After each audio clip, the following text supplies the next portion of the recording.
Tenemos reconocimientos a Gumersindo Gómez por su publicación en el diario Portafolio, por la trayectoria empresarial, por un ejemplo de emprendimiento. Ayer hablábamos y me gusta hablar de Gumersindo. ¿Está por acá Gumersindo? Hola, Gumersindo.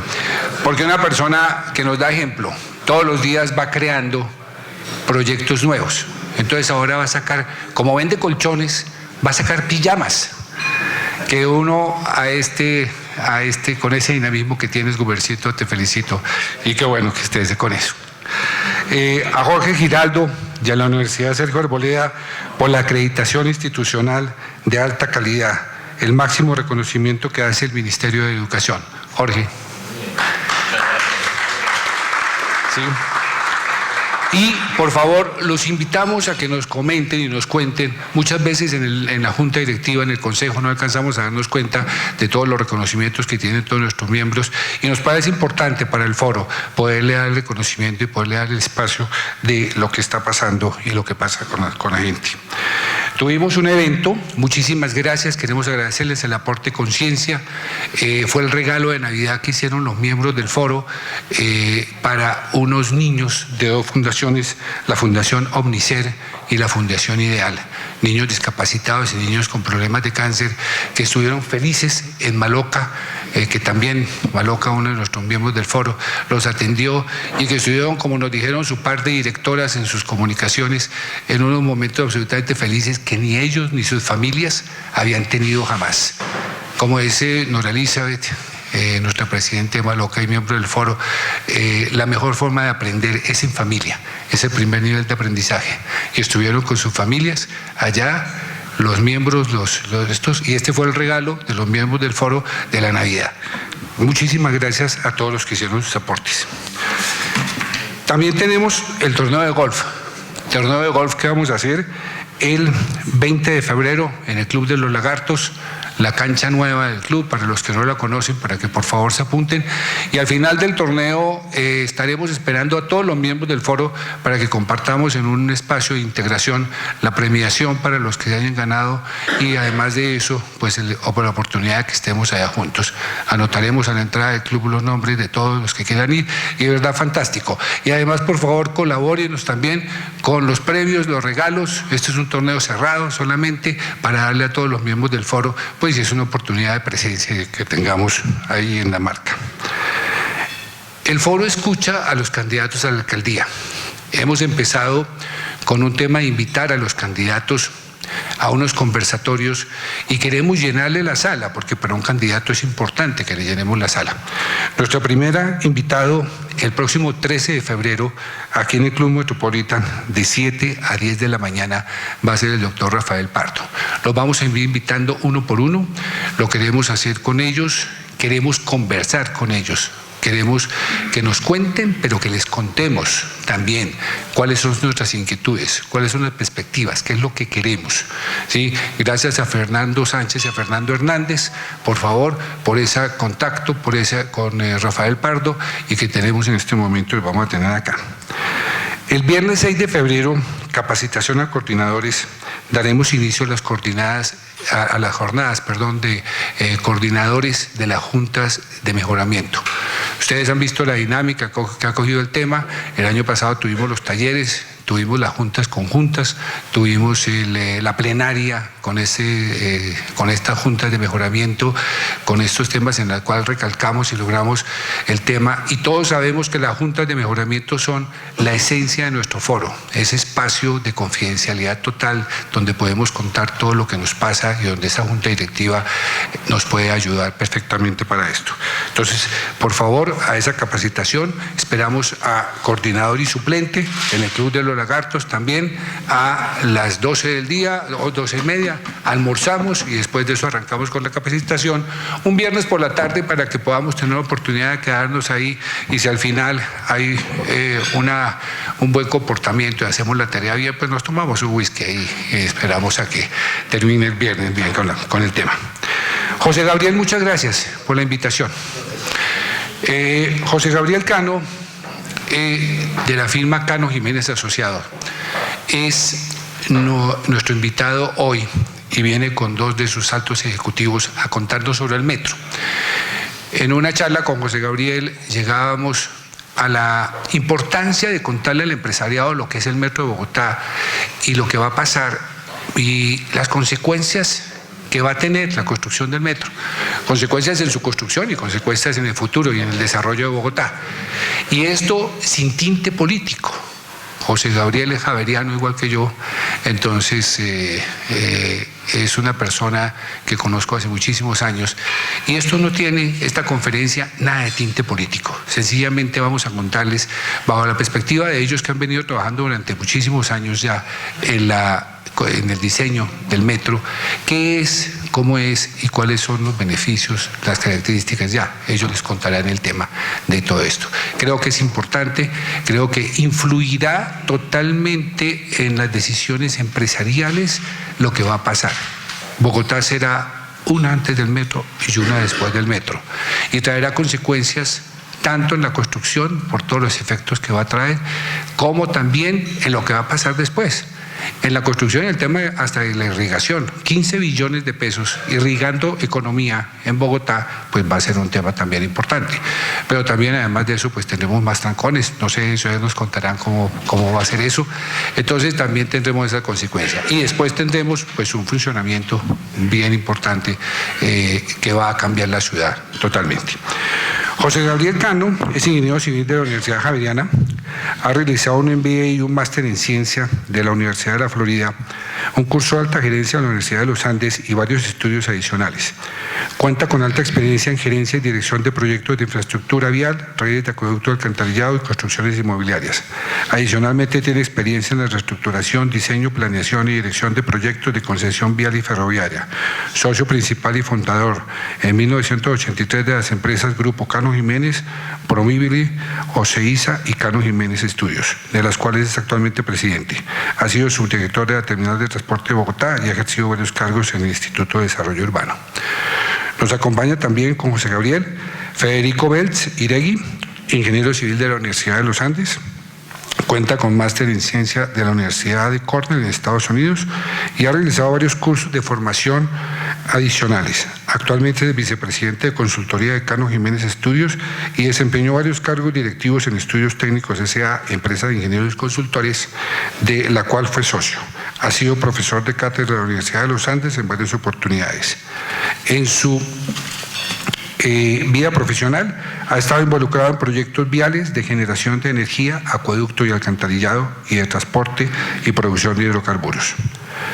Carlos Alberto Acero Arango también nos acompaña. Ingeniero civil de la Universidad de la Gran Colombia, cuenta con especialización en gerencia de proyectos de ingeniería y MBA de la Universidad de La Salle y varios cursos de formación adicionales. Actualmente es el director de proyecto Metro de Cano Jiménez Estudios y desempeñó en varios cargos directivos de la empresa de acueducto de alcantarillado de Bogotá, tales como director de la red troncal de alcantarillado de Bogotá y gerente del sistema maestro de Bogotá. En su vida profesional ha estado involucrado en proyectos de vivienda, comercial e institucional, infraestructura de transporte, agua potable y saneamiento básico. Como ustedes ven, estamos pues con las personas que saben de esto y que nos van a contar. Muchas gracias por acompañarnos, muchas gracias con Luis Alberto, Federico, José Gabriel, por favor, bienvenidos.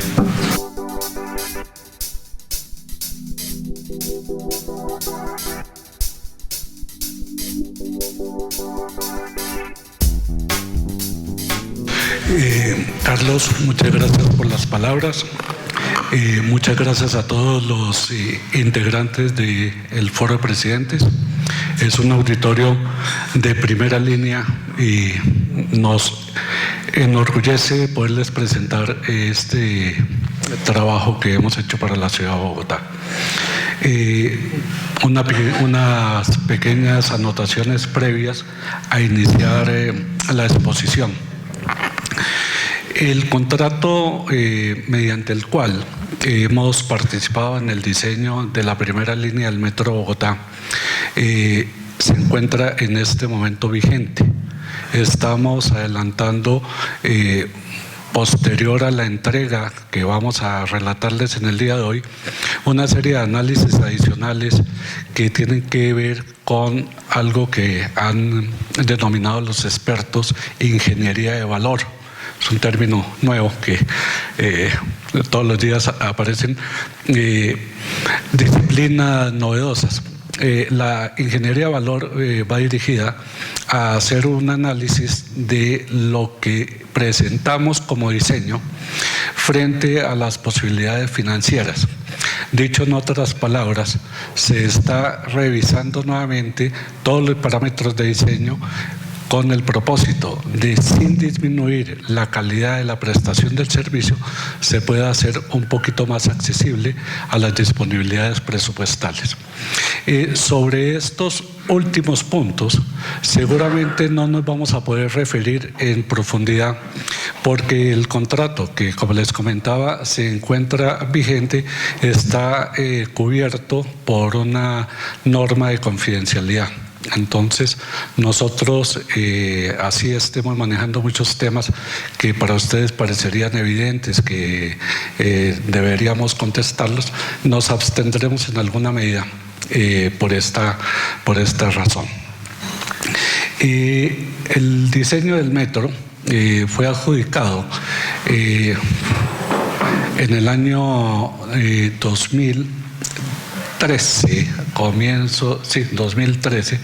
iniciamos, y fue adjudicado a un consorcio compuesto por 3 empresas, 2 de ellas españolas, Euroestudios e IDOM, ellas firmas españolas. La primera, una firma especializada en temas de ingeniería general. EIDOM, una firma española también de la región vasca, especializada en sistemas de tecnología de transporte. Junto con ellos, la empresa que yo presido, Cano Jiménez Estudios, acometimos el diseño. Esto viene como consecuencia de un proceso que se inició en la administración de Samuel Moreno. Y nuestra propuesta de diseño fue presentada en el año 2010.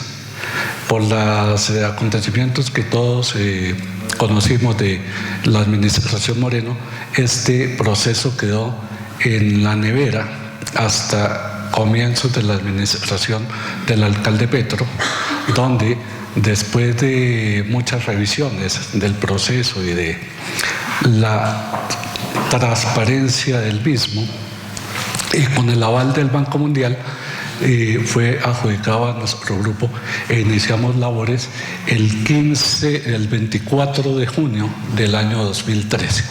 Con un plazo muy corto. Se estableció un plazo de 15 meses para la ejecución del proyecto y comparado con el plazo inicialmente propuesto, cuando presentamos la oferta de 24 meses, pues suena absolutamente dramático.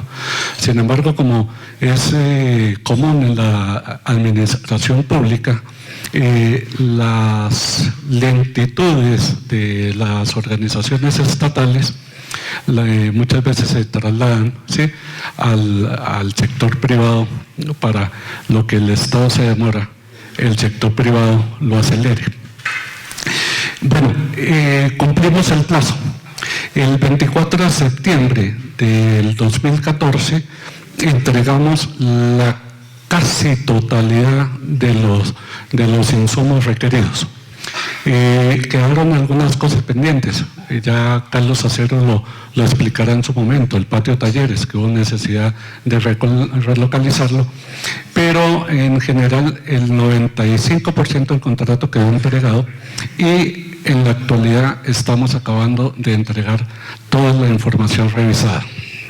Nuestro plazo vence el 24 de febrero, ya plazo final, y quedará en manos de la administración del Gobierno Nacional y la administración de Bogotá, ¿sí?, la implementación de la construcción. Bueno, llegando ya a la presentación concreta, la hemos dividido en 6 capítulos. Un primer capítulo, recordarles algo que es evidente, la necesidad del metro para Bogotá.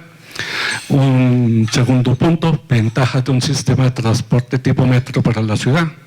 Un tercer punto, antecedentes, diseño conceptual de la primera línea. Un cuarto punto, cambios en el diseño que se había trazado como diseño básico. Un quinto punto, descripción ya de la primera línea del metro de Bogotá. Y un sexto punto, el avance del presupuesto.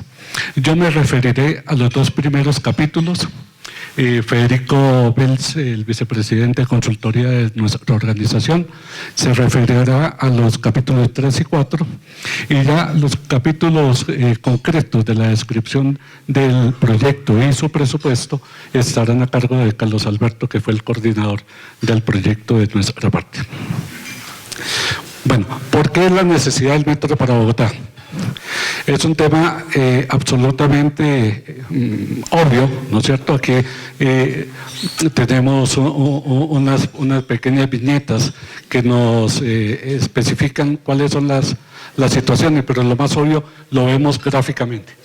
Vemos la congestión del sistema de Transmilenio, ¿sí?, que ya está colapsado en su capacidad, no porque sea un sistema malo, sino porque no tiene la capacidad suficiente para mover la demanda que requiere la ciudad. Entonces, vemos que Bogotá está al límite de su capacidad de transporte. El sistema Transmilenio está totalmente saturado. Los buses del sistema integrado de transporte público y busetas son poco eficientes por el alto volumen de tráfico en las calles, el excesivo uso del transporte privado. Y cuando hablamos de transporte privado no nos referimos exclusivamente al automóvil, sino nos referimos también al uso indiscriminado de motocicletas. Hoy en día los usuarios de Transmilenio, que son nuestras clases trabajadoras, ¿sí?, que no pueden acceder al sistema, pero tienen la posibilidad de tomarse y comprar una motocicleta con la facilidad de pago que hay, están saturando de manera inadecuada el uso de las vías. La ocupación del espacio público y la fragmentación de la ciudad por los diferentes ejes, contaminación ambiental, accidentabilidad, alto consumo energético, diría yo ineficiente consumo energético, costo social y el costo sanitario que esto implica para los habitantes y su salud. La tendencia actual. Al haber colapsado el sistema de transporte y el aumento progresivo de la contaminación ambiental, hay un incremento de la tensión social. Ya la ciudad no aguanta más congestión, no aguanta más inseguridad, no aguanta más incomodidades. Entonces, la necesidad del metro es evidente, es obvia. Las soluciones a los problemas de transporte. Entonces, se requiere la implementación de medios de transporte masivo. El metro es el sistema de transporte masivo pesado más eficiente del mundo. Pero no es la solución única. La solución debe estar, ¿sí?, de la mano con la implementación de sistemas integrados de transporte, como ya la administración lo tiene planteado. El sistema integrado de transporte, dentro del cual se integra el metro, es un sistema coordinado entre el transporte masivo pesado, que es el metro, el sistema de masivo ligero, que son los sistemas de Transmilenio, que deben seguir creciendo y deben seguir desarrollándose, junto con el sistema de los buses alimentadores, que llaman SITP, como si el sistema integrado fueran solamente los buses azules, pero los buses azules son una parte de todo el engranaje del sistema de transporte. ¿Qué hacen las grandes ciudades del mundo? Aquí tenemos un pequeño cuadro de las, no de las grandes ciudades en sí, sino de las ciudades importantes en América Latina y 3 ejemplos del mundo, ¿sí?, relevantes. Entonces, vemos que Ciudad de México, que es una ciudad de 22 millones de habitantes, hoy en día cuenta con 225 kilómetros de longitud de red de metro distribuida en 6 líneas. Buenos Aires, con 15 millones de habitantes, tiene 52 kilómetros de metro en 6 líneas. Lima, sí, que está empezando su sistema de transporte, ya tiene en operación una línea de 34 kilómetros con 9.6 millones de habitantes. Y ya en este momento Lima tiene contratada la construcción de la segunda línea de aproximadamente 20 kilómetros adicionales. Santiago de Chile, con 6 millones de habitantes, tiene 103 kilómetros de línea de metro. Medellín, nuestra querida y a veces envidiada ciudad, tiene 32 kilómetros de vía para 3.7 millones de habitantes y lo tiene funcionando desde el año 95. Nosotros, Bogotá, con 7.8 millones de habitantes, y si contamos el área metropolitana serían un poco más de 9 millones de habitantes, iríamos a tener 27 kilómetros de vía, ¿sí?, en una primera línea. Una primera línea que esperamos cumpla las expectativas de transporte en la ciudad, pero evidentemente no va a ser la solución definitiva. El metro y los sistemas de transporte son elementos vivos y deben crecer en la medida en que las necesidades de las ciudades lo van demandando. Que ese fue el pequeño problema que tuvo Transmilenio en su momento. Se volvió un hito político y entonces Transmilenio durante muchos años no creció como debía haber crecido para ir tomando la demanda. Presentamos acá Nueva York, París, Barcelona, pues a manera de ejemplo, pero es ya soñar en el más allá de los estándares latinoamericanos, pero para que nos demos cuenta en el contexto que estamos, lamentablemente Colombia, sí, se ha quedado, y Bogotá específicamente, muy rezagada en la atención del servicio de transporte de sus ciudadanos. Bueno.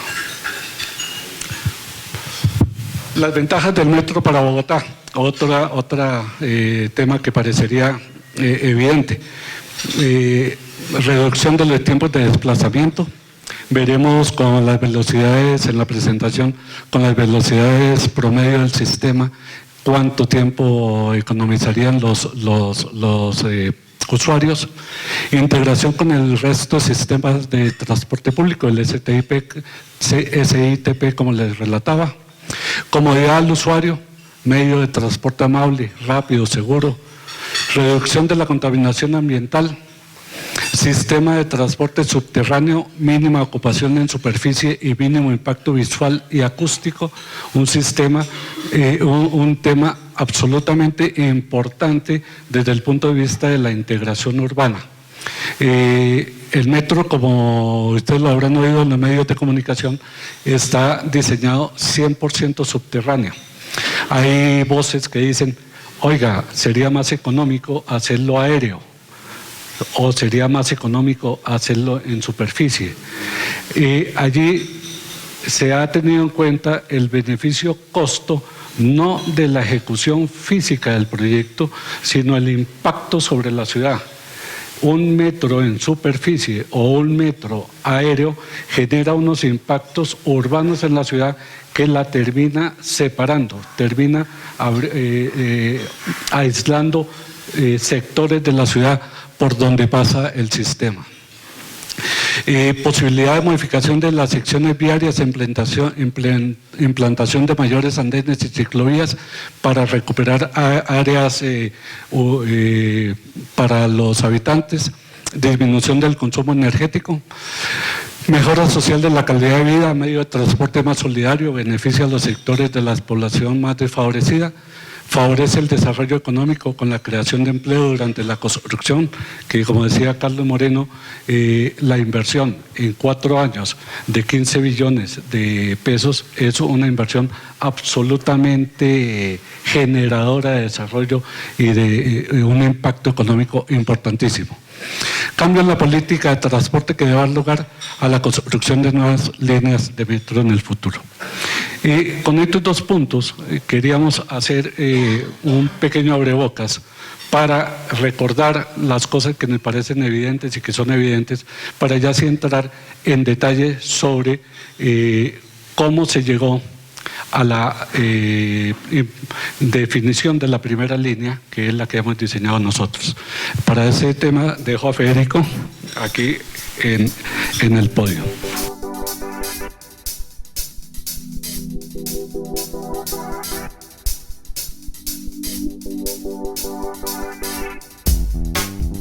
Buenos días. Quisiéramos entonces contarles un poco de dónde viene y por qué fue que se tomó la decisión de este diseño de la primera línea del metro, que a continuación o a posterior a mi exposición les vamos a detallar. Hace muchísimos años, desde el año 1942, se iniciaron inicios de metro en Bogotá y entre los más relevantes estamos mencionando estudios que hubo en el año 49, 64, 74, 75, 78, 81, 88, 96 y finalmente un estudio conceptual que se hizo en el año 2010 que tuvo como segunda etapa este estudio básico avanzado de diseño de la primera línea del metro que desarrollamos o estamos terminando de desarrollar nosotros. Entonces llevamos cerca de más de 70 años, desde 1942, hablando del metro en Bogotá y creo que todos hemos oído hablar del metro en Bogotá, pero desafortunadamente hoy no es ninguna realidad. Entonces ya tenemos en el año 2010, con una ciudad de 7 millones de habitantes, casi 8 millones de habitantes, el diseño conceptual de la línea 1 y es la piedra fundamental que dio lugar al estudio nuestro. ¿Qué se hizo en el año 2010? En el año 2010 se hizo un estudio de toda la movilidad de Bogotá, se determinó cuáles eran los sitios en los cuales se generaban los viajes, cuáles eran los sitios hacia donde se desplazaban las personas o nos desplazábamos los ciudadanos y se definieron varios corredores o varios posibles corredores de movilidad de Bogotá que están marcados acá con una línea roja en la parte suroccidental de Bogotá hacia el corredor nororiental, una línea azul de movilidad en la parte, digamos, sur de la ciudad a lo largo de un eje que se desarrolla en la parte occidental de Bogotá y finalmente llegando hacia el eje oriental o nororiental de Bogotá, un tercer corredor, una línea morada, también por el occidente de la ciudad, yendo hacia el nororiente, un poco más al norte, a la altura de la calle 170, y una línea verde que atravesaba la ciudad también de sur a norte, a lo largo de un corredor, digamos, ubicado hacia el centro de entre Oriente y Occidente. Finalmente se decidió o demostró este estudio que el corredor de más alta demanda es el corredor que se denomina el corredor nororiental, que está en la zona del centro expandido, lo que hoy se está llamando el centro expandido de Bogotá, que viene de más o menos la calle Sexta en el centro hasta la calle 100 en Bogotá, a la altura de las carreras de la avenida Caracas y la carrera séptima, y se dijo, este corredor que está aquí en rojo es el corredor fundamental a lo largo del cual se debe desarrollar la primera línea, más no la única línea, que se debe hacer de metro en Bogotá. En ese momento, este corredor, derivado del estudio conceptual de metro, dijo, debe tener una longitud de 28 kilómetros, debe tener 28 estaciones, debe tener un 64% del corredor subterráneo y un 36% en superficie, utilizando los corredores férreos que tiene Bogotá, principalmente el corredor férreo de la avenida del Ferrocarril o Carrera Novena en el norte de Bogotá, el corredor férreo de la avenida del Ferrocarril hacia el centro de Bogotá y 64% debe ser subterráneo.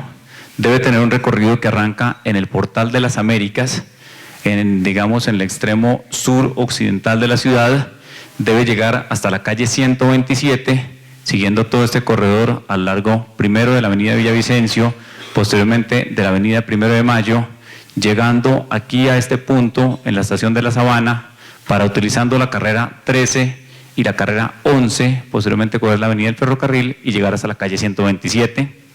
Y por último, un tema muy importante, debe tener los patios y talleres en el predio Gibraltar, ubicado en el barrio El Tiltal, que es un predio ubicado un poco al occidente de la estación inicial, que era la estación del Portal de las Américas, en donde antiguamente, y muchos de ustedes posiblemente lo recuerdan, funcionaba el sitio de disposición de basuras de Bogotá. Este estudio también hizo unas proyecciones en las cuales dijo que para el año 2018, año para el cual teóricamente debería entrar en funcionamiento esta primera línea del metro, se iban a tener que transportar en la carga máxima horaria 36.600 pasajeros hora sentido, y se tendrían que transportar en el día 790.000 pasajeros. Esto al inicio. Al finalizar la vida de esta primera línea del metro, o digamos proyectado al escenario, no al finalizar, sino la proyección, daba que en el año 2038 esta carga de pasajeros en hora sentido pasaría de 33.000 pasajeros a 40.000 pasajeros hora, y el total de pasajeros que se iban a movilizar diariamente subiría de 790.000 a casi 950.000 pasajeros al día. Y se determinaron las cargas en las diferentes estaciones en el sentido sur-occidente, nororiente, y en las barras azul en el sentido contrario, es decir, del nororiente hacia el, al revés. Tenemos aquí del nororiente al suroccidente, y en el azul del suroccidente hacia el nororiente. Entonces vemos que hay una mayor carga de pasajeros en el sentido sur-norte o sur-occidente hacia el nororiente. Y también se veía que la demanda pico iba a estar concentrado en estas estaciones, que son estaciones que están ubicadas entre la zona centro y Chapinero, principalmente hasta la calle 72 de la ciudad de Bogotá. Veíamos entonces aquí este pico de los 36.600 pasajeros hora sentido que les mencionaba hace un momento.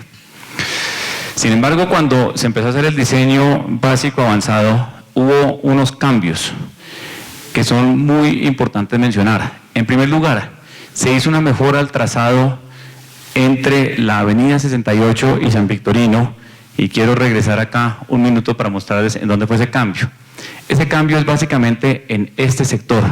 Como ustedes lo pueden ver aquí, hay unas curvas forzadas, unas curvas un poco difíciles que tendría que afrontar el trayecto metro y que dificultan la operación de un metro. Los radios de giro de un tren son los radios de giro amplios, y este par de curvas, principalmente estas dos curvas que teníamos acá en este sector, dificultaban un poco la operación del metro, y se planteó entonces hacer una mejora en el trazado, que ya la vamos a mostrar en esta zona. Por otra parte, en la zona centro del centro de Bogotá, hacia el Parque del Tercer Milenio, ubicado en la calle Sexta, calle Octava con carrera Octava, y la calle 32, se escogió un corredor diferente al de la carrera 13 para que el metro circulara, y se trasladó a la carrera 10ª, en donde el espacio vial, el espacio urbano es más amplio y permite facilitar la construcción, y se reduce las afectaciones a edificios que se tenían en ese lugar. En segundo lugar, otro cambio fundamental que se hizo, como ya se mencionó antes, es un metro totalmente subterráneo. No el 64% subterráneo y un 36% del metro en superficie, y pasamos a todo subterráneo. Tercer lugar, y también fundamental, se hizo una actualización, se hizo una revisión de la demanda de los pasajeros que movería metro, y pasamos de un escenario de demanda en el año 2038 de 40.300 pasajeros hora sentido a un escenario no proyectado al año 2038, sino al año 2050, y ya no de 40.000 pasajeros, sino el doble, 80.000 pasajeros hora sentido. Y la principal razón de este cambio no fue solamente hacer una proyección a un escenario de más años, a un escenario de mayor duración, sino que se involucró dentro de este estudio de demanda los pasajeros o los vehículos privados dentro de la movilidad. Es decir, se estudió qué cantidad de pasajeros estarían en disponibilidad o en disposición de dejar su carro parqueado, de dejar su moto en la casa para utilizar un sistema público de transporte eficiente como es el metro, y dio lugar a esta nueva proyección de demanda, que es un cambio bastante significativo y que técnicamente tiene unas repercusiones muy grandes. La primera de ellas es que los metros deben tener una capacidad de transporte de 2.000 pasajeros por tren, cuando inicialmente habíamos hablado de que cada tren debería transportar 1.400 pasajeros.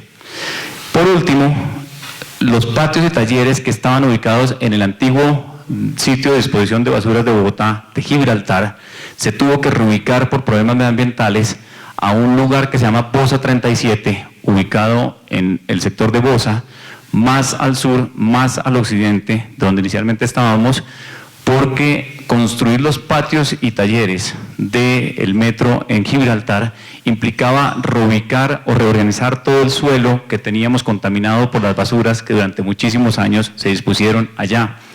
Eso implicaba unos costos gigantes, eso implicaba también unos problemas ambientales muy complicados, y finalmente se tuvo que tomar la decisión de buscar un predio que cumpliera con el área que necesitábamos en una zona aledaña, y nos tocó irnos a 4 kilómetros del lugar que inicialmente habíamos previsto, al predio Bosa 37, que ya veremos dónde queda ubicado, y esto implicó hacer un ramal técnico de conexión, es decir, un riel de conexión de 4.5 kilómetros de longitud para poder llegar hasta Bosa 37.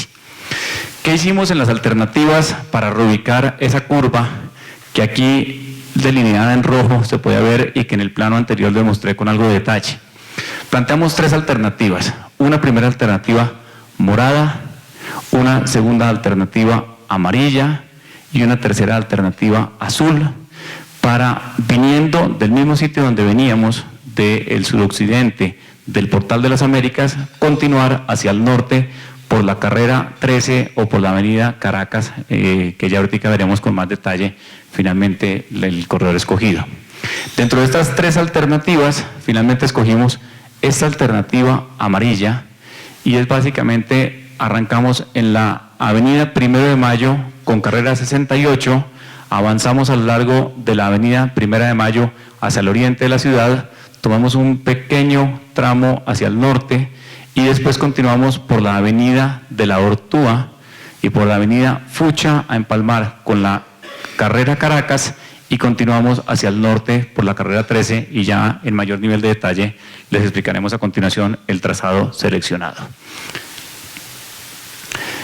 Esto entonces nos llevó a tener un metro que arranca con su primera estación en el Portal de las Américas, en donde hoy en día también está llegando la troncal de Transmilenio, que viene por la Avenida de las Américas.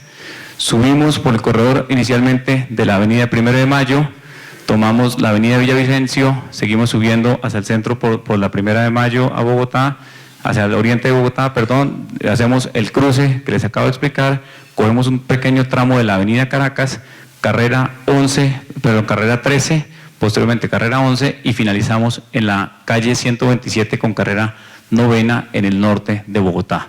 Tenemos 27 estaciones a lo largo de estos kilómetros, y el punto fundamental, o uno de los puntos fundamentales de cambio frente al diseño conceptual que se planteó en el año 2010, teníamos en esta zona ubicado el predio Gibraltar, donde teníamos los patios y los talleres de nuestra línea. La tuvimos que trasladar hacia el sur occidente de la ciudad, pegado o en inmediaciones del río Bogotá en inmediaciones de la ALO, del corredor de la ALO de Bogotá, y todo este trayecto, que es un trayecto de 4.5 kilómetros, como lo mencioné, es lo que, digamos, ha llevado a que el metro o el contrato nuestro haya tenido una extensión en la duración para poder hacer todos los diseños de este sitio de ubicación del metro. Cambios, entonces, un resumen del diseño conceptual del año 2010 al diseño básico nuestro. Teníamos inicialmente 28 estaciones, pasamos a 27. Los cambios de demanda de tener 33.600 pasajeros en el año inicial a 46.000 pasajeros, estos pasajeros por hora sentido en el año inicial. Pasamos de transportar 790.000 pasajeros día en el año de puesta en servicio a 834.000 pasajeros día en el año 2021, que sería nuestro año de inicio. Pasamos de tener trenes con capacidad de transporte de 1.400 pasajeros por tren a 2.000 pasajeros por tren, contemplando una capacidad de transporte o de carga de 6 pasajeros por metro cuadrado, que es una situación relativamente cómoda de transportar los pasajeros, parados, la gran mayoría de ellos, por supuesto. Una frecuencia de operación donde teníamos un tren cada 3 minutos o cada 180 segundos inicialmente, para en el año final, 2038, tener trenes cada 120 segundos. Aquí pasaríamos a tener trenes inicialmente cada 150 segundos, es decir, cada 2 minutos y medio, a tener trenes en el año 2050 cada minuto y medio, cada 90 segundos tener un tren en las horas pico de transporte para el año 2050, velocidades máximas de 90 kilómetros o de 100 kilómetros por hora, la diferencia no es significativa. Tiempos de ida y regreso desde el Portal de las Américas hasta la calle 127, inicialmente nos demorábamos 110 minutos, pasamos a demorarnos 92 minutos, una reducción de casi el 20%. Y por último, número de trenes que inicialmente teníamos 40 trenes, en este momento estamos necesitando 47 trenes. Importante mencionarlo que en esta diapositiva no está, tenemos una velocidad media de operación del metro de diseño de 35 kilómetros por hora. Las troncales de Transmilenio, para que tengan algo de referencia, están en más o menos la mitad. Estamos hablando de más o menos unos 18, 20 kilómetros por hora que tendrían promedios de velocidad de desplazamiento en Transmilenio. Pasaríamos a casi el doble, lo cual pues implica una reducción de tiempos de desplazamiento muy importantes para los bogotanos.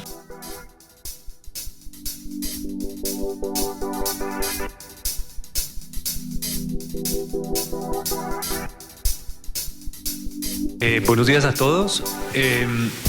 Voy a tratar de responder a los retos que nos puso Carlos esta mañana. Voy a tratar de responder a los retos que nos puso Carlos esta mañana y es un reto importante, sobre todo para mí, que soy ingeniero. No hable como ingeniero, explique a empresarios. Entonces vamos a traducir esto de ingeniería a empresarios. Entonces ustedes me van a corregir si empiezo a volverme muy ingeniero. En la descripción de lo que viene a continuación, esta gráfica ya la habíamos visto. Se trata de lograr un trazado que responda a las necesidades, sobre todo de eficiencia en las velocidades del tren. Si queremos lograr mejorar la velocidad de desplazamiento de los pasajeros, necesitamos tener unas curvas lo suficientemente suaves que le permitan al metro no disminuir sus velocidades. Eso desde el punto de vista de trazado horizontal, o sea, viéndolo desde arriba. Pero también en el sentido, si uno pasara una cuchilla y cortara estas rayas y lo viera de lado, uno también necesita tener unas componentes de energía que le permita al metro tener unos ahorros energéticos interesantes. ¿Pegadito? Bueno, ya, sí, hasta estoy aprendiendo a... Bueno, entonces, ahí me escucha mejor, ¿no? Entonces, en ese sentido, esos trazados en el alzado vertical, la idea es que ustedes podrán encontrar unas condicionantes que son que hay veces salimos de la estación, el metro tiene una pendiente hacia abajo para que tome velocidad y simplemente por energía tome velocidad, y eso hace que de alguna manera se cargue el metro eléctricamente y haya ahorros en energía eléctrica. Cuando el metro va a la siguiente estación, hay una contrapendiente, la contrapendiente lo ayuda a frenar y ahorra energía en la frenada también. El diseño incluye eso es una cosa que no estaba en los metros que mencionamos en la presentación, que ya son un poco más viejos, no tienen esas consideraciones, sino los metros modernos. ¿Eso a qué ayuda? A la eficiencia energética del metro, y eso a qué ayuda? A bajar los costos operativos. Esto está hecho de esa manera. La otra cosa que está hecha en este trazado es que hay pues 27 estaciones distribuidas en toda la ciudad, donde lo que tratamos de hacer es unas envolventes de demanda con las ecuaciones que se hicieron de origen-destino y con las encuestas de origen-destino para establecer que la gente sale de su casa y qué estación es la que le queda más próxima. Con base en eso fue que se hizo el análisis de exactamente sobre qué eje debería quedar la ciudad, y además de eso, cuál sería la afectación y el impacto predial que se tendría en ese sector. Por su parte, pues, la administración hizo los análisis de carácter social y está haciendo las evaluaciones de impacto económico. Eso no lo evaluamos nosotros dentro de nuestro diseño. Hemos hablado ya varias veces de patio talleres y es una cosa muy importante decirlo, y es: se necesita para un metro o para una estructura ferroviaria siempre estar conectada a la línea directamente a un sitio donde puedan estacionarse los trenes y se les pueda hacer mantenimiento. Entonces no tiene sentido uno tener una línea de metro si no tiene dónde repararlos y dónde parquearlos. Entonces, con lo que comentaba Federico, pues seguimos hacia el sur y exactamente muy cercano a la desembocadura del río Tunjuelo, cercano a esa desembocadura en el río Bogotá. Ahí hay un predio que antes estaba pensado para hacer un uso de vivienda, pero como tendría problemas de inundación, entonces pues nunca se pensó en vivienda, y afortunadamente queda un espacio lo suficientemente bueno para que ahí se pueda poner los talleres y las cocheras o el patio taller. Ese predio va a tener unas condicionantes en el diseño que le permite hacer un relleno tal, aprovechando el mismo material de excavación que se saque del metro, para subir el nivel y protegerlo de cualquier problema de inundación. El metro, como lo mencionabas, acá está la estación Portal de las Américas de Transmilenio, que viene por la Cali y va por la avenida Villavicencio. En la avenida Villavicencio, a la altura de la 68, sigue por toda la 1 de Mayo, a la altura de Casablanca, viene por la 1 de Mayo, después va hacia el norte, por toda la 1 de Mayo hasta la NQS, esta es la de Norte Quito Sur, y aquí viene como la gran transferencia del metro. La primera gran transferencia es esta, la estación NQS. Esta estación va a recibir toda la gente que viene de Soacha. La transferencia de modo Transmilenio a metro se daría en esta zona para los pasajeros que vienen del sur, Soacha, Bosa, hasta la zona norte de la ciudad. Esta sería la primera gran estación de transferencia. Esta estación además está proyectada para que tenga transferencia con modo tranvía y con modo Transmilenio, y a su vez con modo ciclorruta. Más adelante vamos a mirar que todas las estaciones tienen intercambios de modo de transporte, de tal manera que el sistema, como lo mencionaba José Gabriel Cano, es un sistema completo, no puede ser solo el metro, tienen que ser todos los sistemas trabajando por la movilidad de la ciudad. Después seguimos hacia el norte, se cruza por la avenida Caracas, después Parque Tercer Milenio, tomamos la 10ª, vamos por debajo de la infraestructura nueva construida de la 26 y las estaciones de Transmilenio profundas que están exactamente en el sector del Tequendama, y pasamos por debajo de toda esa infraestructura. La idea era no dañar la infraestructura ya construida, de tal manera que esa inversión no tenga ningún problema. Habrá una intervención para unas salidas de emergencia en esa zona, pero no, es una intervención realmente menor que no impactará las obras actualmente construidas. Y seguimos hacia el norte, y ahí justo en esta bifurcación de la 32, entre la 7ª, la 10ª, la 13, ahí hacemos como una vueltica para tomar la 13 y nos vamos por toda la carrera 13.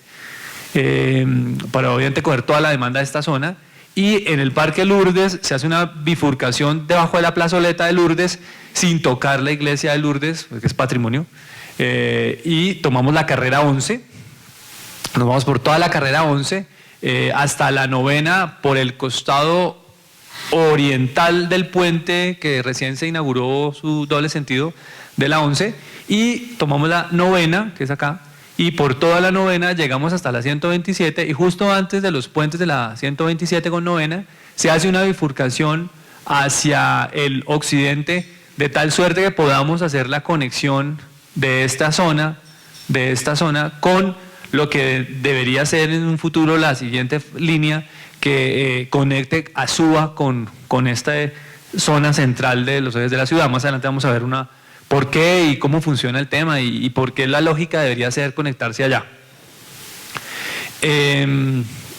Aspectos técnicos de la primera línea señalada, pues vamos a hablar de todos estos temas. Estos son como más o menos 7 grandes temas que vamos a evaluar. Entre ellos están pues todo lo que, la característica de los materiales funcionales del proyecto, qué hicimos con la geología y la geotecnia, qué conocemos hoy del suelo bogotano, hasta dónde llegó la frontera del conocimiento en eso, el diseño geométrico que hicimos, cómo son las estaciones, cómo serán los túneles que se esperaría construir, cómo será el tema de patio taller, que lo llamamos talleres y cocheras, y el sistema de electrificación. La demanda, como lo mencionamos anteriormente, fue lo primero que empezamos a mirar por lo siguiente. Un metro es una cosa muy potente. O sea, uno de los problemas que analizábamos de Transmilenio es que la demanda en su momento tenía la información que tenía, pero el Transmilenio, si uno mira los modelos de demanda de diseño de Transmilenio con los cosas reales que uno ve hoy en las estaciones, el sistema fue colapsado por la demanda de público. Y eso en algunos casos no hubiera podido ser previsible porque los modelos que se tenían no tenían la suficiente información para que fuera previsible. Hoy ya se tiene un modelo de demanda de Bogotá muy interesante. Es un modelo que tiene unas encuestas que se llaman encuestas origen-destino, y lo que se hizo fue preguntarle a la gente en un muestreo: ¿usted dónde vive, para dónde va y a qué hora se va? Y a qué horas sale y a qué horas regresa y cómo se mueve en la ciudad. Con esas encuestas se hicieron unos modelos para saber a qué hora el sistema de Bogotá de movimiento de pasajeros carga a la gente y a qué hora se la lleva y para dónde va. Con ese tema, pues nosotros hicimos 2 análisis que son normales. Es ¿con cuántos pasajeros arranca el metro a operar? De tal suerte que no vaya a suceder lo que sucedió en Soacha. No sé si recuerden que cuando entró a operar Transmilenio en Soacha, ese mismo día las estaciones no pudieron con la demanda de personal. Entonces lo que no puede suceder en el metro es que eso pase, porque si eso pasa, en Transmilenio usted trae una cosa metálica y lo organiza y hace una estación más o menos rápidamente. Una estación de metro no se puede reconstruir rápidamente, o sea, como quedó y quedó para los próximos 50 y 100 años, así de claro. O sea, no es tan sencillo de que vamos a cambiar la estación. Entonces, hay que tener suma seriedad en saber el punto de arranque, cuánto es la dimensión para que la estación el día que se inaugure no se vaya a colapsar, y cuál sería la proyección futura. Nosotros cuando conversábamos para esta frontera con los expertos del distrito y incluso con el Banco Mundial, pues obviamente para el año 2050 eso es hacer futurología, ¿no? Futurología avanzada, porque pues uno saber qué va a pasar en el 2050 no es tan sencillo. Sin embargo, se construyeron varios escenarios en paralelo con expertos en el tema. En esto nos ayudó Steve Davis en GLIP, que es pues, creo que de las firmas que más sabe del tema de transporte masivo y modos de transporte. Y con base en eso y con la ayuda de la Secretaría de Movilidad, además porque pues, directamente el distrito en eso ha sido responsable. Bogotá hoy, por ejemplo, al final del año pasado ya cuenta con un plan maestro de movilidad muy serio, la verdad muy serio, lo que hemos visto es muy serio, y con base en eso estimamos lo siguiente, que tenemos más o menos redondeando 50.000 pasajeros hora sentido. ¿Qué quiere decir? Que en el sentido que más lleva gente, a la hora que más carga, se suben al metro 50.000 personas, y se suben en una hora. O sea, eso es una carga grandísima. Obviamente se bajan en diferentes estaciones, pero más o menos el pico máximo son estos. Y que en el 2050 vamos a llegar a 80.000 pasajeros por hora por sentido. ¿Eso qué viene siendo? Del 100% de lo que mueve Bogotá, el metro va a empezar a mover más o menos el 35% de la gente. Aquí vemos unas gráficas y todo lo que les he contado está más o menos en esta gráfica. En esta gráfica está los viajes atraídos, es ¿para dónde va la gente? O sea, la gente, ¿a dónde va? Entonces, lo que ven más rojo es a dónde la gente viaja. Eso es lo que dice la encuesta. Mire, la gente se va para acá. O sea, toda la gente viene de acá.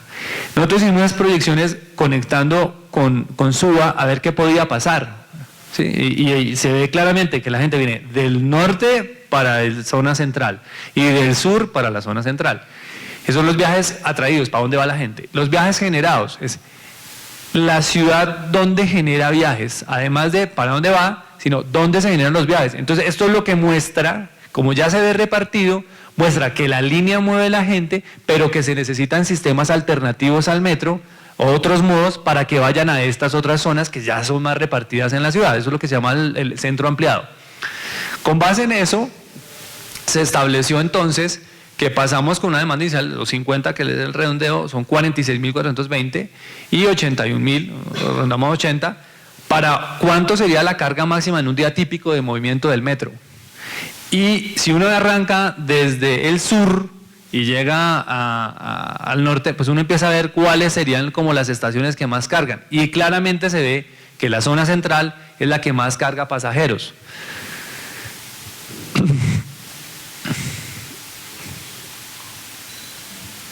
En esta gráfica, es una gráfica que se utiliza en transporte para denotar gráficamente y mirar cómo se va subiendo la gente a medida que el tren va llegando a cada estación. Entonces, a lo que arranca, pues vamos más o menos vacíos, se va llenando, se va llenando, se va llenando, se va llenando y va para el norte. Y miren ustedes acá ya cómo va de lleno, empieza a descargar en la zona que les mostraba anteriormente hasta que se va desocupando y pues llega a devolverse. ¿Qué sucede? Si se mira solamente el ramal hasta la 127, el tren va a ir cargado de sur a norte, pero cuando venga hacia el sur no va a venir muy cargado, porque pues no tiene personal que se suba en estos sectores, porque tiene otros modos. Ahora bien, si uno comparara con la proyección que hay que hacer y con el cuidado que hay que tener para la proyección de esta línea, que va a tener que ser complementada en un futuro cercano, lejano o mediano plazo, pues uno tiene que pensar qué va a pasar con esta línea y cómo se va a conectar. Entonces, si se va a conectar con el norte, empieza uno a tener unas gráficas de este estilo. Se va cargado para el norte y se devuelve cargado del norte. Compensa la demanda. Con este escenario es que se está pensando todo. ¿Por qué? Porque esto tarifariamente cuando empiece a operar, pues es una tarifa un poco más alta en costo de operación, porque pues estás cargado en un sentido y en el otro no, pero esta empieza a compensar la tarifa, porque se va cargado y se devuelve cargado. Eso más o menos es el horizonte de lo que debería suceder. De otra manera también tenemos otro tema. El material rodante tiene características operacionales con una demanda esperada como la que tenemos, pues es un metro que va a cargar mucha gente. Si va a cargar mucha gente y tenemos un coeficiente de ocupación por metro cuadrado de 6 pasajeros hora, hoy Transmilenio puede estar en 12 pasajeros por metro cuadrado. Eso no es confort. O sea, los estándares internacionales pueden estar cercanos al orden de 9, muy apretado, pasajeros por metro cuadrado. Entonces, en ese sentido, hemos pues tratado de lograr los mejores niveles de confort. Entonces, por eso el ancho del tren es de 320, sin embargo la ocupación es, como digo, 6 metros está bien, no es súper confortable, pero está bien. Tenemos estas velocidades, estas frecuencias de operación, como lo miramos, y hay una cosa que es muy importante en esto, es un tren que va a tener 6 coches, y en los tramos en los que el suelo está en muy malas condiciones, pues como habría que hacer una serie de procedimientos que más adelante vamos a mirar, pues se tomó la decisión de que en esos sitios pues es más barato, en lugar de hacer todo el tratamiento y después el túnel, pues hagamos un tratamiento definitivo y más bien no construimos túnel con tuneladora, sino hacemos un túnel excavado desde arriba, como 2 muros a los lados que llamamos muros pantalla, después tapamos y seguimos manejando la vía en superficie. Esos son los dos condicionantes que hay más o menos. Las estaciones, tenemos varios tipos de estaciones. Tenemos unas que llamamos de paso, que son sin conexión con otros modos de transporte.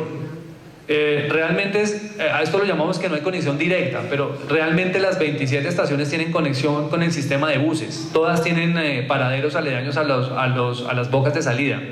Sin embargo, hay unas que las llamamos de paso, es por eso, porque solamente para el metro abajo y tienes que salir a superficie a buscar otro modo. Pero hay unas que tienen transferencia directa, que son conexiones peatonales con Transmilenio o túneles o trenes de cercanías, que son 7. Y estaciones especiales tenemos estas 3, que estas sí tienen conexión con más de 2 modos de transporte de manera directa. Es decir, la persona con un solo pago, si no sale a la estación, cambia de modo con el mismo billete. Aquí más o menos en el plano pues vamos a poder mirar eso. Entonces acá está por ejemplo la estación de las Américas que viene de Transmilenio directamente al metro, las de paso que son azules. Acá está esta de la Nueva Boyacá que va a haber una transferencia a Transmilenio, al futuro Transmilenio de acá. La estación de la avenida 68 que es esta, que tiene Transmilenio de la 68, tranvía de la avenida Ferrocarril y la línea metro. Ahí hay una conexión vertical. La idea es que, y en el diseño está contemplado, que todos los traslados de modo sean lo más verticales posible, de tal manera que la gente lo único que tenga es bajarse, pasar a un andén, bajar una escalera, subirse al otro andén y ya llegó al otro modo. No le toque dar vueltas por pasillos ni nada, sino que sea lo más rápido. Más o menos que entre transferencia a la persona máximo esté 3 minutos en la estación. Esa es la idea, evacuar muy rápido a la persona a la estación. Y la otra es de la 127, que sería una estación muy potente porque tendría que tener transferencia con el transporte de tren de cercanías o transporte masivo de cercanías en el norte de la ciudad. Esto es una sección más o menos normal de una estación, donde lo que se tiene este es el nivel de la vía, estarían los edificios aledaños, y en la parte de abajo tendríamos, por la profundidad a la que estamos, que es aproximadamente la cota del carril está más o menos 22 metros por debajo del nivel de la acera. O sea, la gente tiene que bajar 22 metros para subirse al tren. ¿Esa razón es para qué? Para evitar que el túnel le cause problemas a la superficie. Si se hace el túnel construido con tuneladora más alto, tendríamos problemas muy serios de afectaciones a las edificaciones aledañas. Y eso no solo en la construcción, sino después de la construcción. Porque no solamente hay que pensar en el método constructivo, sino que en la postventa, es después de que el metro termine, la operación le permita a la ciudad vivir con el metro ahí. Además de eso, eso también protege de ruido, eso protege de vibraciones, protege de incomodidades a los vecinos del sector. Entonces tenemos un nivel que lo llamamos prevestíbulo, pues uno baja, llega acá, primer nivel prevestíbulo, después baja aquí, compra su tiquete, baja a otro nivel que se llama vestíbulo y aquí baja a otro nivel que es subirse al metro, que lo llamamos nivel andén. Las estaciones tienen una configuración. 3 tipos de estaciones tenemos en el metro, una que llamamos tipo 1, que es una estación más o menos cómoda desde el punto de vista de ancho, porque hay espacio en la vía para que la gente pueda acceder por los lados. Es mucho más eficiente llegar a los andenes por los lados. Estos son los andenes, aquí viene el tren que llega, aquí viene el otro que llega. Entonces tú llegas a tu andén, te subes y llegas fácilmente al andén y distribuyes mejor la carga. Sin embargo, donde los espacios no nos dan para evitar afectaciones prediales, lo que estamos buscando es pues, seguir manteniendo la eficiencia del uso del andén. Entonces, donde no nos da el espacio, la estación es más angosta, tiene 24 metros. Entonces, lo que hacemos es que en lugar de poner las escaleras a los lados, las ponemos en los extremos. Esto es más o menos lo que pasa en el Metro Medellín. Siguen funcionando bien. Sin embargo, hay que tener un ancho de andén un poquito más generoso, y ahí lo tenemos en el diseño para que se mantenga el mismo nivel de eficiencia. Y donde definitivamente no cabe más de 24 metros, llegamos a 20 metros de ancho, hemos tenido que tomar la decisión de hacer unas de andén central. Es donde el tren, en lugar de que para cambiar de sentido uno tiene que subir para volver a bajar al otro sentido, en esta no, uno puede en el mismo andén cambiar de sentido.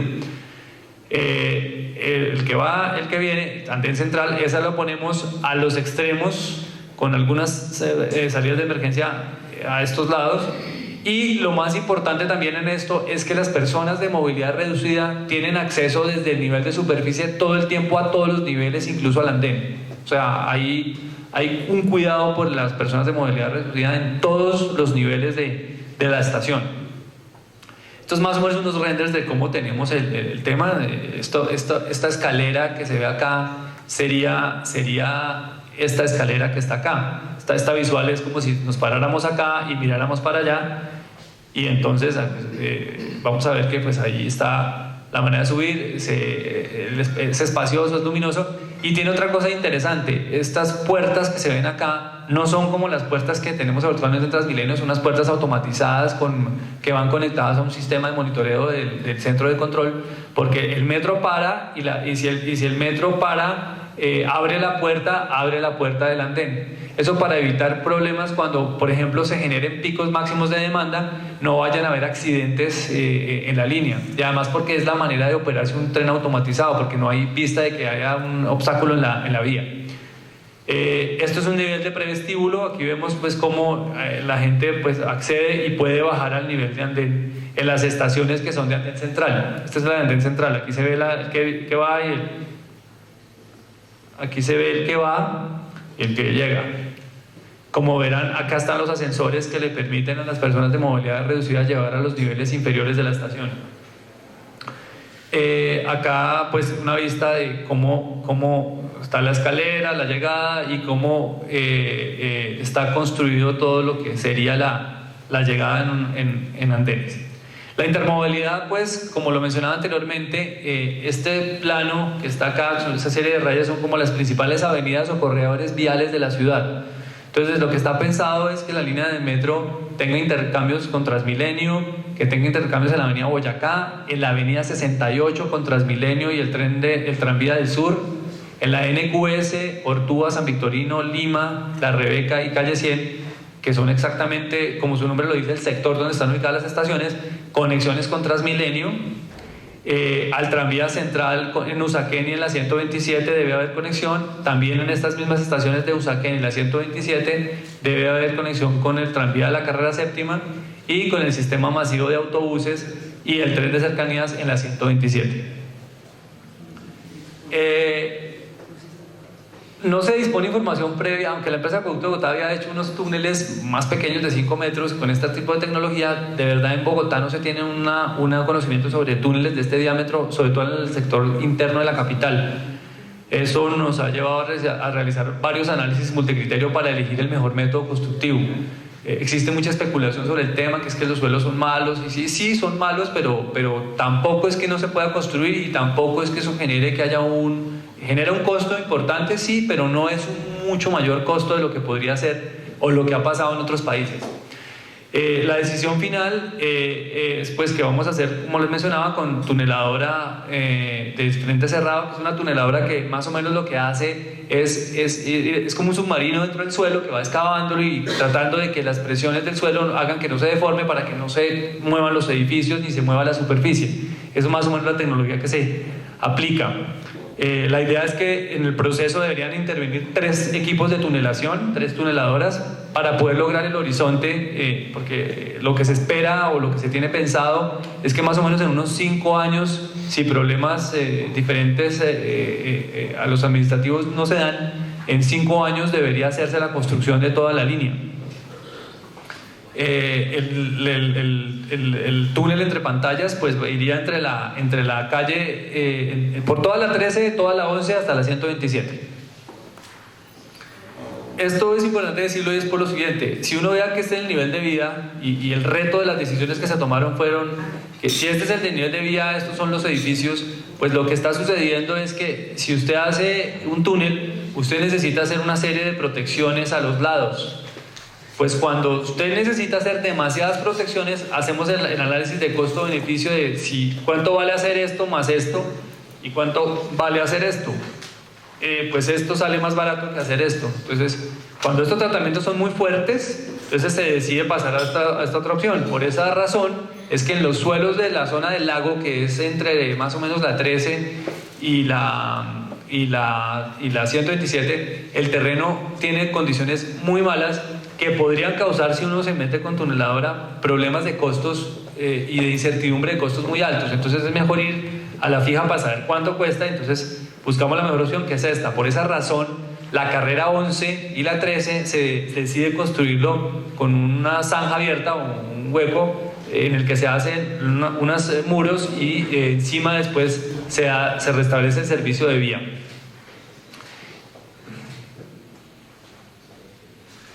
En los patios y talleres, pues simplemente en el tema de Gibraltar es que ahí pues había de todo por el tema de basuras y lixiviados, y entonces el impacto y la evaluación de ese impacto era supremamente oneroso. Entonces la decisión es, vamos a un sitio más al sur, y entonces se crea un ramal técnico, el cual en su momento la administración nos solicita que exista la posibilidad de que 2 estaciones se puedan construir a futuro, no en este diseño, de tal manera que se pueda utilizar pues el ramal técnico de alguna manera. Se está haciendo, pero hasta ahora simplemente ese ramal técnico va a ser usado solamente en las mañanas y en las noches por los trenes que van a prestar servicio y los que regresan de haber prestado el servicio todo el día. Porque en la estación de las Américas, en una colita que le llamamos cola de rebote, los trenes llegarán, harán el cambio de vía y se devuelven. No van hasta allá. Esos 4 kilómetros no los recorren sino 2 veces al día los trenes. Esto es una planta de más o menos qué es lo que se hace allá. Allá lo que se va a hacer es, pues llegamos y hacemos una distribución, y estos son como los parqueaderos de los trenes, y aquí está la zona de reparación, lavado, mantenimiento, y un puesto de control número 2, que es como un backup del puesto de control de mando principal.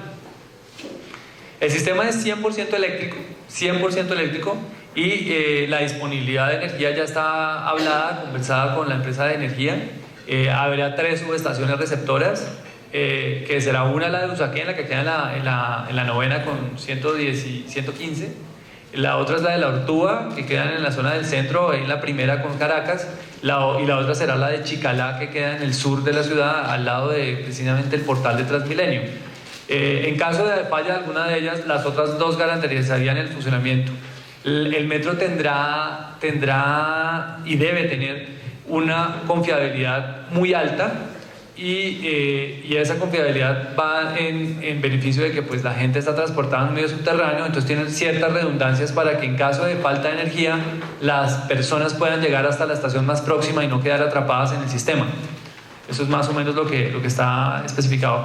Pues en comunicaciones también se ha tenido en cuenta todo esto que ven ahí, por lo siguiente, porque pues con la experiencia de Transmilenio y las experiencias de seguridad de otros medios, pues la idea es tratar de tener la mejor tecnología posible para garantizar la seguridad del usuario una vez ingresa al sistema. Esto es lo que en este momento estamos mirando, que es el tema del presupuesto. Esto fue una entrega que se hizo en el mes de septiembre de nosotros. Esto todavía está en una evaluación interna por varios actores, pero más o menos el metro tiene pues estos costos, donde vemos que uno de los costos más impactantes es la línea, todo lo que cuestan los túneles, y el otro es lo que cuestan las estaciones, 2.7 billones de pesos y 4.4 billones de pesos. Estamos haciendo unas valoraciones en este momento. Sabemos que, por ejemplo, el material rodante cuesta 1.16 billones de pesos. El IU de estimado de esta obra civil sería más o menos del 20, para un total de obra, de costo directo de la obra, de 13.6 billones de pesos. Con base en eso también hay otros gastos asociados al metro para que se pueda hacer, que son los gastos de medio ambiente, los gastos prediales, las asistencias técnicas en la licitación, las interventorías de obra, en toda la fase de obra. Lo que vamos a auscultación es simplemente hay que hacer una especie de cuidado y medición del suelo antes de la obra, durante la obra y después de la obra. Eso hay que tenerlo en cuenta para saber pues, que está estable la obra como tal. Y la asistencia técnica a la operación, que es echar a andar el sistema una vez esté construido. Eso también tiene que ser parte de lo que entrega la obra. Y con esto, pues estimamos todos los gastos que se tienen, y ahí es donde estamos en este momento en la cifra de 15 billones de pesos para la construcción de la primera línea del metro de Bogotá. Carlos, yo hice la tarea. Y según lo planteado, creo que existen una serie de dudas, preguntas, entonces estamos atentos para atender todas las preguntas que ustedes tengan dentro del marco que mencionaba el doctor José Gabriel Cano, de la confidencialidad que nos toca atender con nuestros clientes. Digamos que yo siento que no hay innovación en este diseño.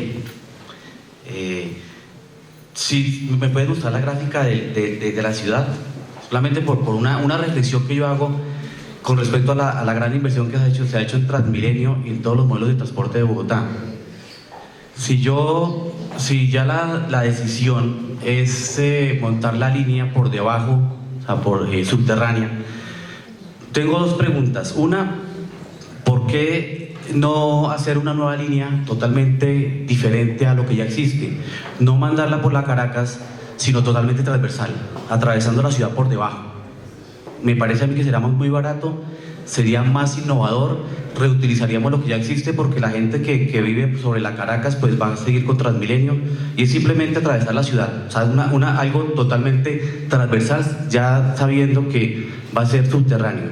Y la segunda es por qué no se utiliza la línea férrea. En este momento no se está utilizando en Bogotá, solamente siempre todo va por la Caracas y las Américas hasta llegar a la 127. Si tratáramos una línea o transversal o utilizáramos las líneas férreas, muy seguramente los 15 billones que estamos hablando serían yo creo que la tercera parte, y la propuesta sería que fuera totalmente sobre tierra, así como Medellín. Doctor, su objetivo fundamental es satisfacer la demanda, no simplemente plantear líneas donde no existe demanda. La demanda hoy, como lo expresó Federico y lo expresó Carlos Alberto, sí está en el corredor oriental. El corredor oriental está con un sistema de Transmilenio que no es capaz con la generación de viajes. Poniendo el metro en el paralelo al sistema de Transmilenio del sector oriental, aún así sí hay demanda insatisfecha. Por eso se plantean también tranvías, sistemas livianos de transporte sobre ese mismo corredor. Difiero con la apreciación suya de falta de innovación. Aquí no es un tema de innovación, sino un tema de atender una demanda que hoy está existiendo y que en el futuro seguirá existiendo. Entonces ese es el principal concepto. Las líneas ferroviarias que hoy están libres, como usted menciona, no van a ser utilizadas por el sistema de metro pesado, pero sí van a ser utilizadas por el sistema integrado de transporte a través de trenes de cercanía o de tranvías. O sea, todo esto va a quedar integrado. Nuestro diseño hoy es particular, es enfocado solamente en la primera línea. Obviamente tocamos los demás temas, pero hay otros actores en la administración que están trabajando sobre esos otros conceptos. Hay propuestas de alianza público-privada para el tema de los tranvías, tanto de Soacha como de Fontibón como del norte. Hay ofertas tanto al gobierno nacional como al gobierno de Cundinamarca y de Bogotá para tren de cercanías. Eso, algunas cosas las han mencionado los medios, pero se está avanzando, entendemos nosotros y conocemos que con mucha seriedad y mucha celeridad en estos días sobre esos temas. Hay unos ejercicios en los metros del mundo en donde las estaciones se convierten en unos nodos de actividad, en donde se generan pues, una cantidad de actividad comercial, cultural, y esas estaciones están siendo parte de la financiación del metro. Se venden los centros comerciales, en fin, a los inversionistas inmobiliarios. ¿Qué se ha pensado aquí en el metro, en el diseño, el tema de las estaciones? La difusión por los medios de comunicación en la presentación que hizo el alcalde sobre el esquema de financiación del metro, él planteó 3 fuentes de ingresos.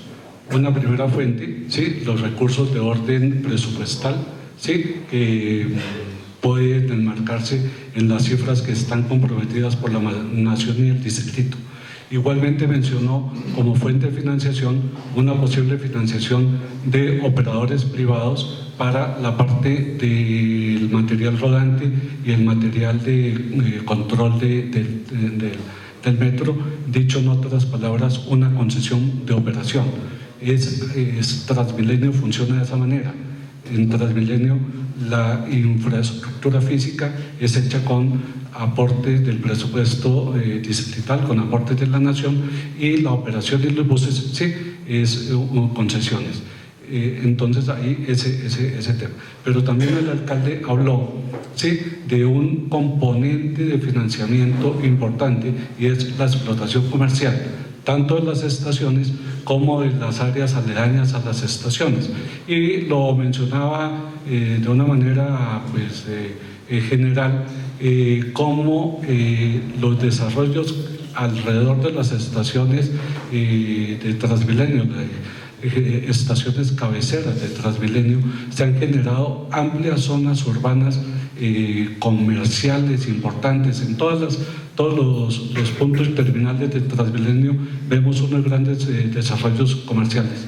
El alcalde plantea que en esas zonas, ¿sí?, permitir esos desarrollos comerciales en las estaciones, permitir los desarrollos comerciales, pero que el Estado, y obviamente con alguna participación del privado, se beneficie de esa plusvalía o de ese desarrollo, de tal manera que esa sea una fuente de recursos adicional para el financiamiento del sistema. Voy a formular algunas inquietudes. La primera, asumo que los estudios que se han presentado aquí son serios, hechos por personas calificadas, que los ejecutaron teniendo en mente el futuro de la ciudad. No tengo entonces ningún reparo sobre el particular. Pero mi primera pregunta es esta. Cuando estos estudios se efectúan, el llamado tren de cercanías era apenas una idea. Hoy, todo indica que el tren de cercanías es una realidad. En este momento, ya el departamento y el distrito analizan una propuesta de alianza público-privada y han dicho que mayo, junio de este año estarán tomando la decisión. Ese tren de cercanías va a utilizar los corredores férreos de la ciudad y va a mover pasajeros hacia el norte de la ciudad, hacia el occidente y hacia el sur.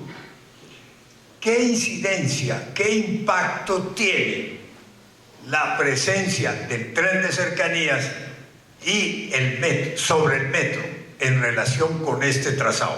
Porque hay partes donde pueden superponerse e ir sobre el mismo núcleo de pasajeros. Ese es un primer punto. Cuando se vaya a contratar este proyecto del metro, el tren de cercanía estará operando y habrá producido buenos, regulares o malos resultados. Es una variable o un elemento más que variable muy importante que será necesario tener en cuenta.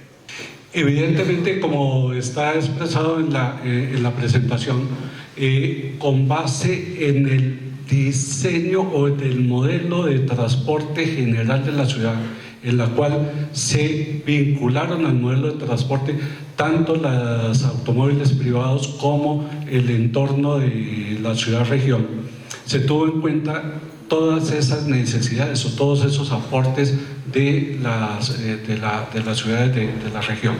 Y se plantea acá varias estaciones de interconexión con el sistema de tren de cercanías que usted menciona, que hay propuestas muy avanzadas y en desarrollo muy importantes, y son la estación de la 127 está planteada como una estación de integración y de transferencia entre el sistema de tren de cercanías, el sistema de metro ligero tranvía con el metro pesado.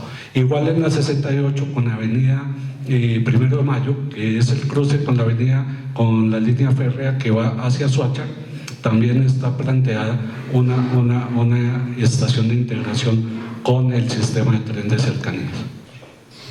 Ha sido hasta ahora una idea fundamentalmente del departamento de Cundinamarca y en forma particular del exgobernador Andrés González, que las veces que ha pasado por el Palacio de San Francisco, es decir, por la gobernación, ha insistido en el tema del tren de cercanías y ha realizado muchos estudios, contrató toda clase de estudios y constituyeron la empresa que llaman de transporte regional, una empresa eminentemente departamental.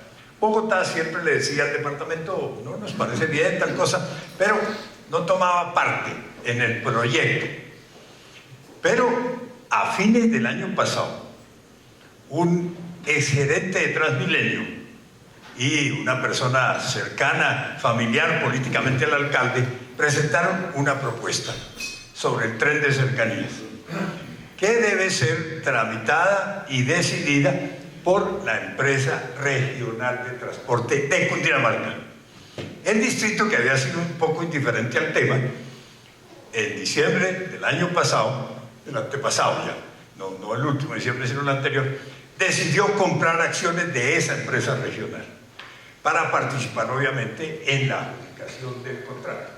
Y compró un paquete grande, del orden de 5.000 millones de pesos. Entonces el distrito se volvió socio, seguramente porque vio que ahí ya había una propuesta por adjudicar a raíz de comentarios de prensa, tal cosa.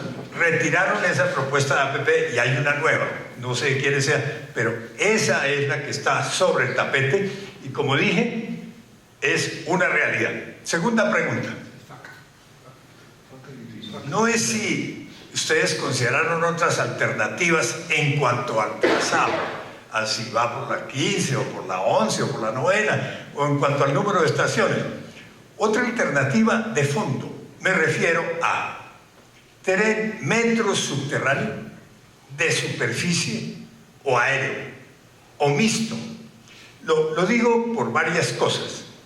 Primera, el doctor Luis Alberto Moreno, presidente del Banco Interamericano de Desarrollo, hace poco, fines de noviembre, hizo un trino en el que decía: la Universidad de Harvard ha estudiado los sistemas de transporte masivo de los últimos 40 años y ha llegado a la conclusión de que el debate entre trenes y buses lo ganan los buses por múltiples razones. Es decir, que la mejor opción es la de buses para hablar de metros, tranvías modernos o metros ligeros, pero siempre de superficie. Segundo aspecto que cuenta en cuanto a esa posibilidad.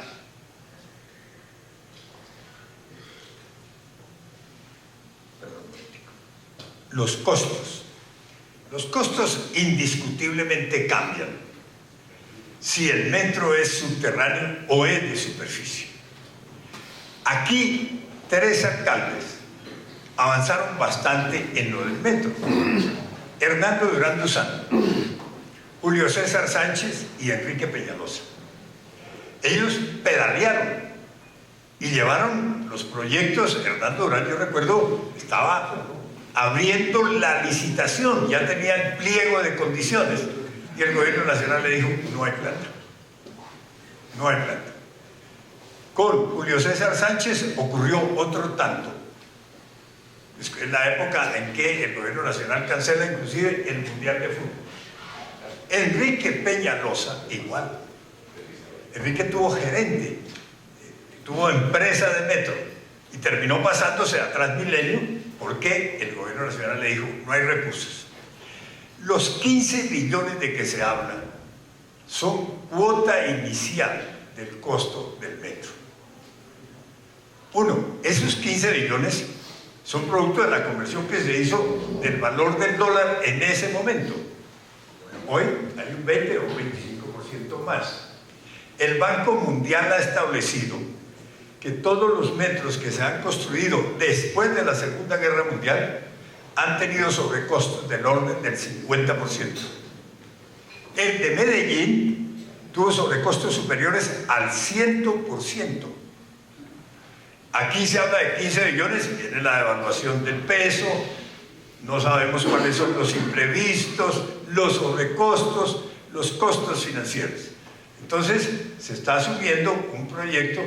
Ahora, ustedes lo saben mejor que yo, el tema fiscal, el tema económico y el tema fiscal del país empieza a tener dificultades. Entonces, ahí hay un tema de costos de por medio, para no hablar de la ejecución misma del proyecto. Ustedes hablaban con una gran propiedad de las máquinas tuneladoras.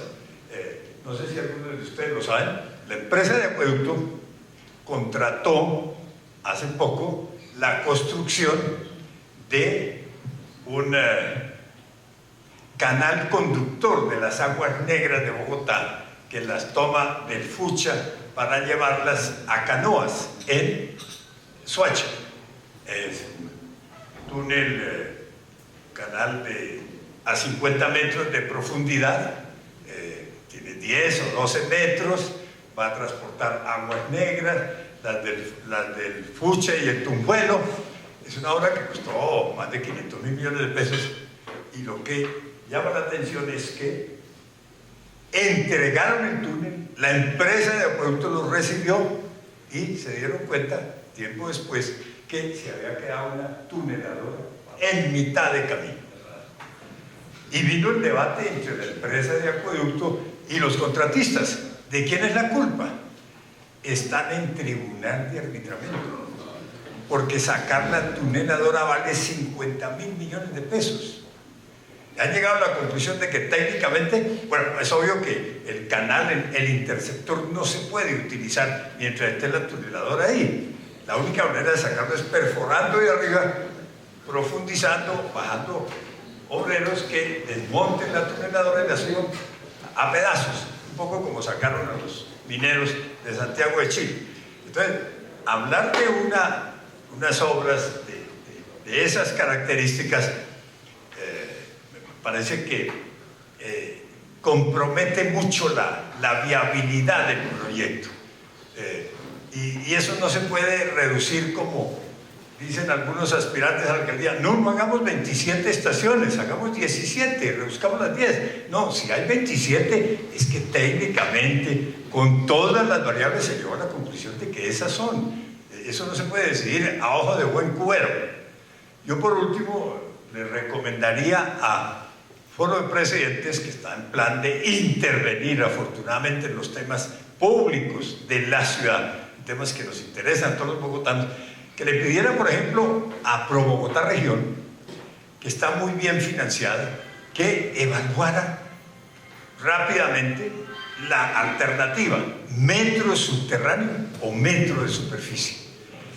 El llamado metro de superficie, ahora, con motivo de los Juegos Olímpicos de Río de Janeiro del año 16, del año entrante, van a poner, están construyendo y van a dar al servicio un tranvía moderno o metro ligero o, si quieren, Transmilenio de última generación, que movilizará más pasajeros que cualquier otro sistema de metro subterráneo que hay en el mundo. De manera que hay unas grandes decisiones por tomar sobre esa materia, y parece que no tenemos, o no tiene la ciudad, o no tenemos los bogotanos todos los elementos de juicio para decidir responsablemente el tema. Gracias. No tengo sino respeto por su trayectoria. No puedo contestar todas las inquietudes que usted plantea allí, no son del alcance ni de mi conocimiento, ni de mi experiencia, ni de mi actividad. ¿Sí? Corresponderá a los sectores políticos, administrativos, contestar muchas de ellas. Solamente me voy a referir a tres. Primera, metro de superficie, metro elevado o metro subterráneo. Desde el punto de vista de beneficio-costo, no de la obra, sino de la ciudad y de la integración de todas las ciudades, se ha llegado a la conclusión de que el metro subterráneo es el metro que menor impacto desde el punto de vista de desarrollo urbano a la ciudad le genera. Esto no quiere decir que, como lo dijimos en la presentación, el metro sea la única solución.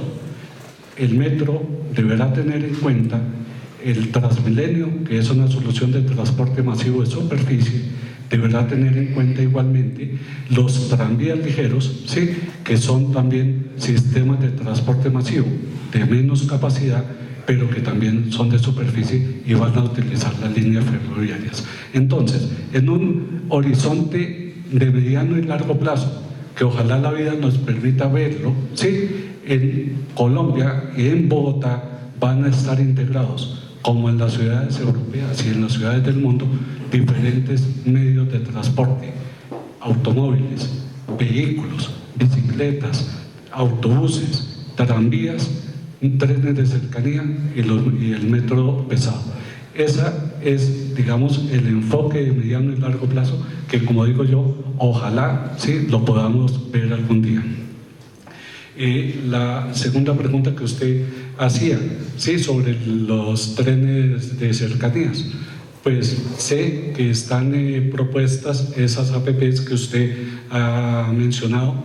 Sé que las están evaluando no solamente la administración distrital, sino la administración distrital en conjunto con la gobernación de Cundinamarca y en conjunto con la ANDI, que han encontrado o ha llegado a un nivel de conocimiento muy importante en los temas de participación privada en proyectos, están evaluando.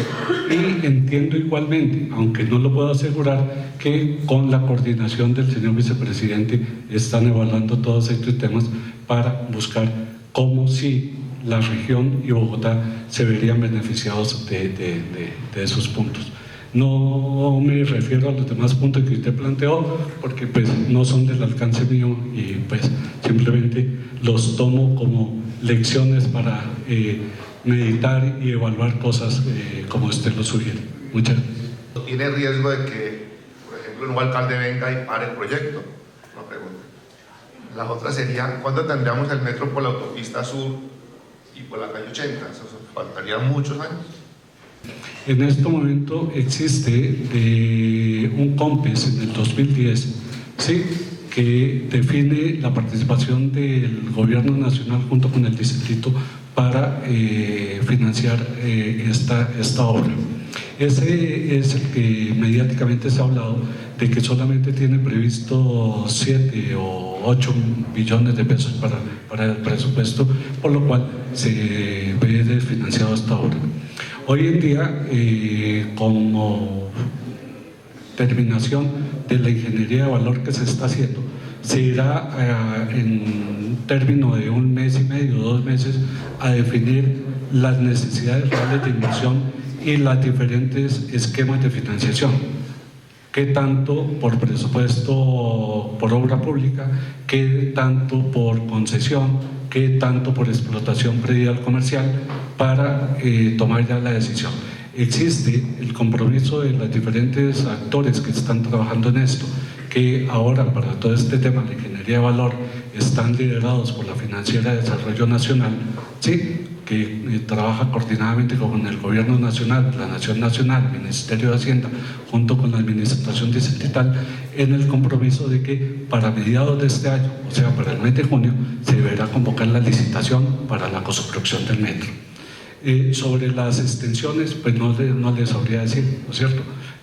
Pienso que hay que dar un paso a la vez y luego el siguiente, pero en este momento el estado del arte es ese que le estoy explicando. Muchísimas gracias, son las 9 de la mañana. Muchas gracias. No cabe duda de que es un estudio serio y tal vez la tranquilidad que nos queda a los bogotanos es que se parte de un estudio muy serio para lo que se va a hacer, que contempla pues todas las variables de demanda y todas las variables. Los metros empiezan a construirse en una ciudad y un alcalde de México me decía en días pasados que llevan 51 años construyendo el metro. Realmente la solución cada vez es alargar las líneas, pero es un magnífico inicio. Los estudios son serios y muchísimas gracias, doctor Cano, doctor Bers, doctor Acero, por su presentación. Creo que nos deja un parte de tranquilidad de lo que va a pasar, por lo menos a nivel técnico, con todo lo del metro. Mil gracias.